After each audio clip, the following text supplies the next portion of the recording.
Hai semuanya, terima kasih sudah memilih materi pembelajaran ini. Apabila ada pertanyaan seputar materi, dapat langsung komen atau bisa mendaftar tutor melalui contact person di Instagram GI Class ya. Jangan lupa untuk like dan subscribe. Enjoy learning, let's educate in integrity. Yang pertama, basis akuntansi itu sebetulnya ada dua. Yang pertama itu accrual basis, yang kedua itu cash basis.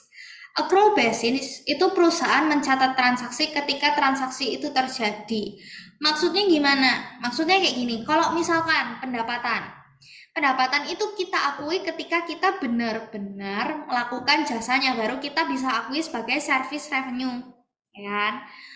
Misal juga kalau expense atau biaya, kita mencatat sebagai biaya kalau misalkan kita memang benar-benar sudah pakai biayanya, kita sudah menikmati manfaat dari biaya tersebut. Misalkan kita bayar biaya sewa bulanan, karena kita sebulan itu menerima hak atas sewanya, makanya kita membayar kayak gitu. Atau misalkan kayak gini,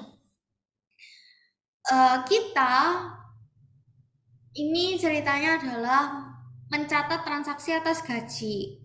Kita nulis kalau misalkan kita punya beban gaji, kalau misalkan mereka benar-benar sudah melakukan pekerjaannya. Kalau misalkan karyawan itu sudah melakukan pekerjaannya. Itu namanya accrual basis. Base-nya itu pada dasarnya itu dilakukan ketika transaksinya terjadi. Jadi kalau revenue ya berarti karena kita memang sudah melakukan pekerjaan kita dan kita berhak mendapat revenue. Kalau expense itu karena kita memang sudah mendapatkan manfaat atas biaya tersebut. Nah, itu perusahaan catat sebagai accrual basis. Contoh nih, perusahaan mengakui pendapatan ketika perusahaan melakukan jasa, bukan ketika perusahaan menerima pembayaran atas jasa tersebut. Nah, ini namanya accrual basis. Yang selama ini kita lakukan itu namanya accrual basis. Yang kayak kita bilang, kalau misalkan kita belum, misalnya ini ya, contoh kayak gini, kita terima uang di muka atau pendapatan diterima di muka, kita catatnya cash to unearned service revenue, yang mana unearned service revenue itu masih liability kan. Misalnya cash, kecil sekali, cash to unearned service revenue. Ini adalah liability. Kita nggak ngakuin pendapatan. Kita akui pendapatan atau kita catat sebagai unearned service revenue ke service revenue. Itu yang mana ketika kita benar-benar sudah melakukan kerjaan. Baru kita boleh ngakui pendapatan. Setuju ya? Maka dari itu, itulah kenapa kita buatnya cash to unearned service revenue. Masih dalam bentuk liability. Kita belum bisa akui dia sebagai pendapatan. Karena memang kita belum bekerja kok. Nah, nanti kalau misalkan kita sudah bekerja, kita baru bisa catat itu sebagai service revenue. Nah, utang kita berkurang, unearned service revenue-nya di debit berkurang. Ini loh yang namanya jurnal penyesuaian itu sebetulnya. Sebetulnya kita sudah cukup familiar sama jurnal penyesuaian. Nah, itulah yang namanya accrual basis. Basic dari transaksi itu kita catat tuh karena transaksinya terjadi. Beda sama yang namanya cash basis. Cash basis itu dia catat karena pembayarannya diterima atau pembayarannya kita ketika bayar expense kayak gitu. Jadi waktu misalnya nih kita catat uang itu uang masuk itu baru kita catat cash to service revenue. Padahal belum tentu kayak kita tuh sudah melakukan pekerjaan atau enggak. Kayak mencatatnya bukan pada saat transaksi terjadi, tapi lihat uang masuk enggak. Kalau uang masuk baru dicatat, kalau uang keluar baru dicatat. Tapi kalau enggak melibatkan transaksi uang masuk keluar, berarti dia enggak nyatet. Itu dia cash basis. Nah, cash basis ini tidak kita gunakan. Jadi fokusnya adalah ke accrual basis. Begitu. IFRS maupun US GAAP itu dia gunakannya accrual basis. Contoh lain ya, contoh lain. Yang paling ngena dan paling jelas, ini Cici hapus dulu aja biar nggak bingung. Yang paling ngena, yang paling jelas tuh kayak gini.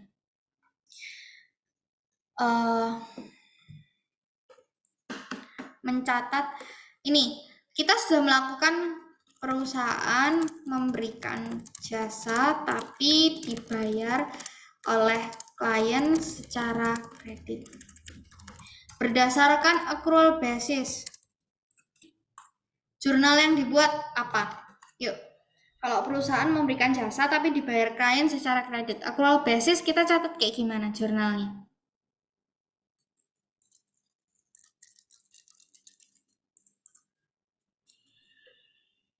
Pakai yang receivable. Oke, benar. Accounts receivable. Di kredit kita catat apa? Service revenue. Oke, service revenue. Andai kata nilainya 100 ya. Thank you, Cal. Thank you, Nick. Bener ya. Kayak gini. Ini accrual basis. Meskipun dia nggak ada kas, dia tetap catat transaksi. Kalau misalkan cash basis, tidak membuat jurnal. Kayak gitu. Kenapa? Karena nggak ada uang masuk, nggak ada uang keluar, makanya dia nggak buat jurnal. Nah ya, maka dari itu cash basis ini nggak boleh. Kalau misalkan kita bisnis kayak kita biasanya bisnis kayak kita buat sendiri untuk perusahaan kita sendiri nggak masalah mau cash basis. Tapi kalau udah perusahaan besar atau perusahaan TBK harus pakai accrual basis kayak gitu. Makanya kita pakai yang accrual basis. Terus ada lagi yang namanya revenue recognition principle atau prinsip pengakuan pendapatan. Dan ada yang namanya expense recognition principle atau pengakuan beban. Prinsip pengakuan beban. Nah, itu tadi. Kapan sih kita bisa akui pendapatan? Kata kuncinya adalah pendapatan itu boleh diakui ketika sudah melakukan kewajiban kita. Dalam artian kita sudah berikan jasa kita kalau kita perusahaan jasa, atau kita sudah berikan barangnya kalau kita perusahaan dagang. Kayak gitu. Di saat itu kita baru ngakuin yang namanya revenue. Kayak gitu. Sedangkan kalau beban itu kita kewajiban atau utang. Ini enggak tepat sih, harusnya ini beban. Beban itu boleh diakui ketika kita sudah menerima benefit jasa atau barang. Contohnya ketika kita sudah melakukan jasa, perusahaan akan utang gaji. Kayak gini, ketika karyawan kita melakukan jasa, berarti kan kita salaries and wages expense kan? Wages expense to account payable kalau memang belum dibayar. Tapi kalau misalkan dia bayar, ya salaries and wages expense to cash kayak gitu. Tapi prinsipnya kita ngakuin beban ini kapan sih? Waktu kita sudah menerima benefitnya, kayak gitu. Sedangkan kalau kita ngakuin pendapatan itu ketika kita sudah melakukan kewajiban. Atau kalau di textbook itu biasa bilangnya obligation satisfied. Atau kewajiban sudah terpenuhi. Sedangkan kalau ini kita sudah terima benefit kayak gitu. Di saat itulah kita ngakuin pendapatan atau di saat itulah kita ngakuin beban. Makanya kayak tadi, kita kalau misalkan terima uang di depan nggak boleh ngakuin sebagai revenue dulu. Kita harus akui sebagai liability. Sampai kita benar-benar kerjain, baru kita akuin sebagai service revenue. Seperti itu.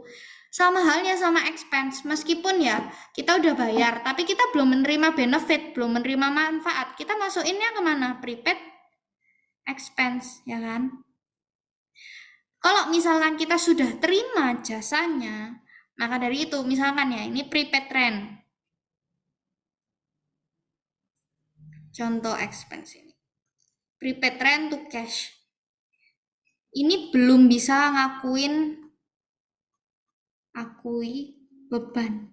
Kenapa dia belum bisa akui beban? Karena dia bayar sewa itu untuk 1 tahun, 2 tahun ke depan kok. Sedangkan dia belum terima benefitnya. Nah, nanti kalau misalkan dia di akhir tahun sudah terima benefit selama 1 tahun, ya dia bakal catat ini sebagai rent expense to prepaid rent. Nah, inilah bagian juga dari jurnal penyesuaian. Sampai sini dulu ada yang bingung nggak terkait accrual basis, cash basis, revenue recognition, expense recognition itu kayak gimana? Intinya ya Kak, jadi yang bulat-bulat dari tadi, intinya revenue baru boleh diakui kalau kita sudah bekerja. Expense boleh diakui ketika kita sudah menerima manfaat. Jurnal penyesuaian itu gimana sih kita mencatat revenue dan expense ketika terjadi? Ada yang namanya deferrals, ada yang namanya accruals. Bedanya kalau accruals itu kalau revenue itu uangnya belum diterima atau dibayar. Kalau deferral itu jasa sudah bukan jasa atau barang kewajiban deh. Jasa atau barang itu kayak kewajiban. Istilahnya sudah memberikan jasa atau barang, sudah menerima jasa.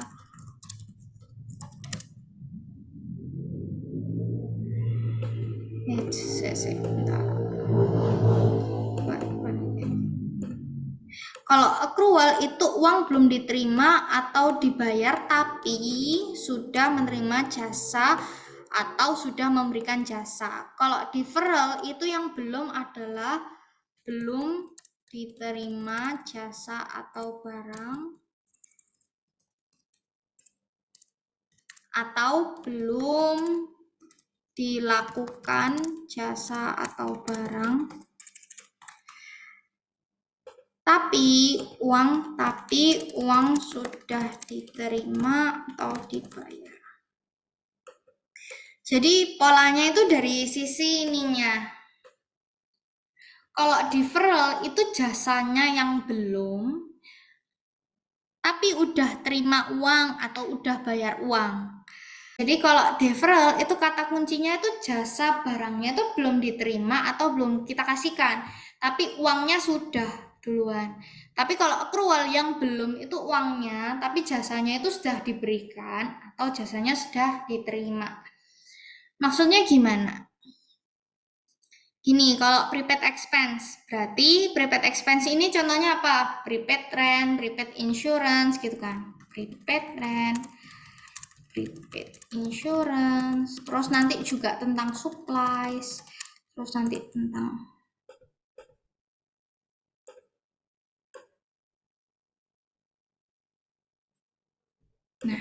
prepaid rent, prepaid insurance, supplies itu kita bayar dulu, tapi belum kita konsumsi, Nanti ini juga ada equipment.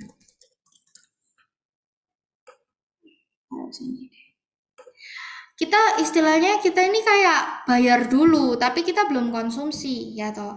Misalnya prepaid rent, kita bayar sewa dibayar di muka, kita bayar dulu di depan, tapi kita belum terima apa. Itu namanya prepaid expense. Kalau unearned revenue kayak tadi, cash received before service are performed. Jadi kita terima kas, pendapatan diterima di muka. Terus kalau accrued revenue itu kayak tadi, kita sudah melakukan jasa tapi belum terima uang. Ini jurnalnya pasti account receivable to service revenue. Ini yang biasa kita tulis sebagai account receivable, dicatat di debit, terus service revenue di kredit. Nah, itu sebetulnya accrued revenue ceritanya. Kalau accrued expense itu ceritanya kita sudah menerima jasa, kita sudah menerima benefit, tapi kita belum bayar, kayak gitu. Contohnya accrued expense itu kayak apa? Contohnya adalah seperti ini, salaries and wages expense. Kita udah ngakuin expense, kita istilahnya karyawan ini udah melakukan pekerjaan, harusnya kan kita ngakuin expense, terus ini kita ke accounts payable. Jadi di akhir bulan kita kayak ngakuin memang kita punya biaya atas yang namanya karyawan, tapi kita belum bayar, kayak gitu cerita.